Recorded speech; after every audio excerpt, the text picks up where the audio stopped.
Asi s tebou kráľovský dráhy prodiškurujú. Joj, dostanem ja nerátaných pre tú svoju sprostú baraniu hlavu, ale sa mi urodia, ľubá si poniže krpka. Druhovia moji, náročky som sem prišiel, zavítal na tento salaš, aby som zistil, ako si tu ľudia nažívajú, či v dobrom, či zlom, čo ich teší, čo ich rmúti. A zdá sa, že dosť toho na srdci majú, ako aj tuto tento rúči bača. A čože ti toľko tými kolesami tú zem tak miesíš? Čo ti žinčica do kolín udrela? Alebo do gati? Na temnicu si zvykal, naša Na temnicu, neboj sa, ty staň. Teraz, to som sa ja Móresom na salaši priučil, pôjdeš ku mne. Na kráľovský dvor, tam sa zábave aj druhej práci naučíš. Jednu holku vína spolu vypijeme, diviny a husaciny, zješ, čo ti hrdlo ráči.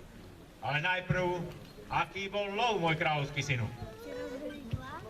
Lov bol dobrý, môj kráľovský otče. Srncov i jeleňov pod našimi šípmi padlo na dostatok. Kosti sa len tak prehýbajú pod ťarkou zverinou.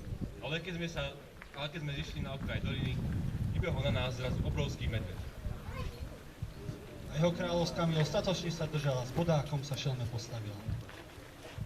Nie o tom, ale túto tento statočný lovec tunajšieho kraja, Michal Liptovského Mikuláša, ma predišiel a loveckým oštepom šelmu zabil. A zdravie i život vášho kráľovského syna zachránil. A preto mu, môj kráľovský otče, patrí zaslúžená odmena, o ktorú vás teraz s úctou žiadam.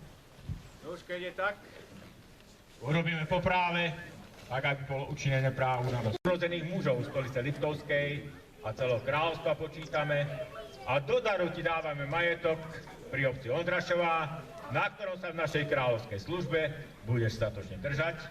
A ako náš servient nám nielen službou meča povinovatý budeš, ale od tohto dňa pre nás a pre celý náš dvor na majetku ti z našej moci a milosti zverenom a darovanom lovecké psy tých najušľachtilejších plemien chovať budeš, ktorými sa do našej kráľovskej služby vždy v čase, keď si na našom milom Liptove polovať zalomienime, dostavíš.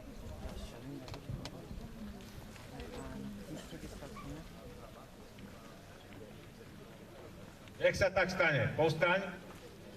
A teraz vy konajte svoju povinnosť a učite právu a príjmite ho do stavu polovníckeho.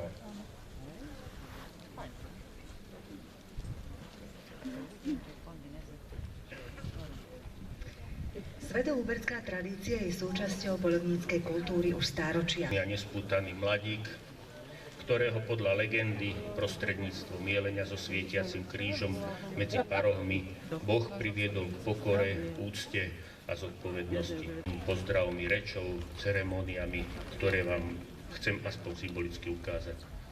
Začníme hymnou liptovských polovníkov v podaní lesničiarov Strednej odbornej lesníckej školy.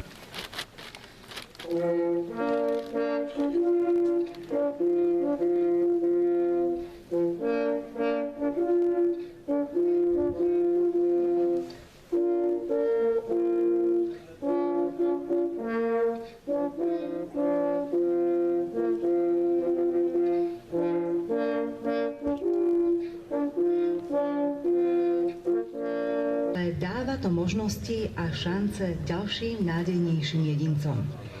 Je to porážka jedinca, ale víťazstvo druhu. Nájsť, správne posúdiť a uloviť zver naozaj nie je jednoduché. Leží tu ako dôkaz večného kolobehu života, kde len najlepším a najschopnejším patrí prežiť. Je to kruté? Je to múdre? Je to podmienka zachovania rodu. Dbaj, aby každý skon bol z rodom nového a krajšieho.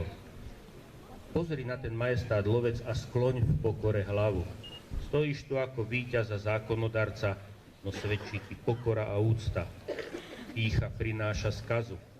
Len pokora a rešpekt večným zákonom dáva šancu tvojmu i jeho rodu. Uč sa a cti tieto zákony sú neúprosné, ale múdre. Pozri na ten majestát lovec a otvor svoje srdce.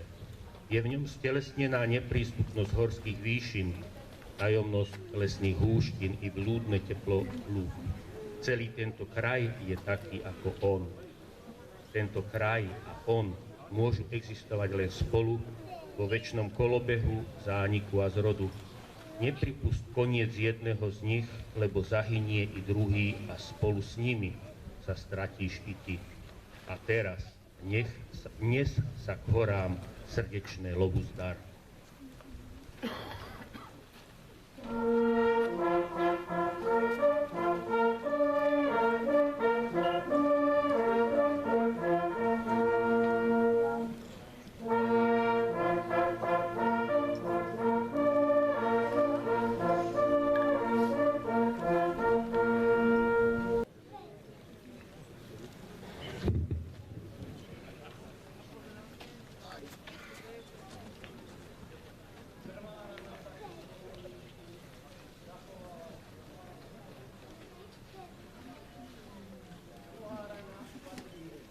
Ďajane, bohyne lovu, že pevne viedla ruku tvoju.